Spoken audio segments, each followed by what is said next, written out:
যেখানে শাকসবজির চাষ হতো সেখানে এখন থই থই পানি।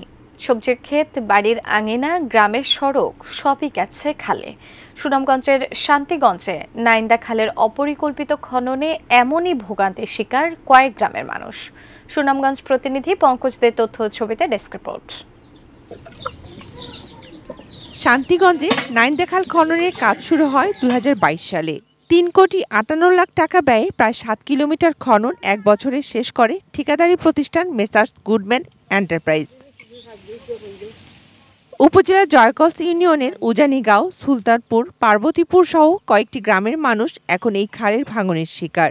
গেল বছর নাইন্দা খাল খননের পর থেকে নেমে এসেছে এমন অভিশাপ। সুলতানপুর থেকে পার্বতীপুরের সড়কের অনেক অংশই বিলীন হয়ে গেছে খালে। বাড়িঘরও ভাঙতে শুরু করেছে দিশেহারা গ্রামের মানুষ। এই গাং কোদাইল লাগি গড় বাড়ি হালকা বাতাস দিলে বা মেঘ বৃষ্টি পড়লে গড় বাড়ির সব মাটিগুলা তলাই হয়ে যায়। গাং কোদাই নিয়ে গিয়ে হারি আমরা বাড়ি করে ভাঙাইলে আমরা আগে বাড়ি করে ভাঙছিলাম। আমরা এই যে রাস্তা যদি পানি উঠছে আমরা যাইতে পারি, চলাচল করতে পারছি। আরো ক্ষতি বলতে তনাল ভাঙ্গা যারা খেয়েও দেখার মতো না। 65% পর্যন্ত বিদ্যুৎ বিল সাশ্রয় করে আপনাকে রাখে প্রশান্তিতে। ওয়ালটন ফ্যান হাওয়া বদলে দেয়। এখন বর্তমান মনে হয় সরকার আর নতুন আইসন আমরা দৃষ্টি আকর্ষণ করবো। আমরা চলাফেরা খুব কষ্ট হয়। গ্রামবাসী সবাই মিলে আমরা প্রতিবাদ করছি। প্রতিবাদ করার পরেও এরা শুনে নাই।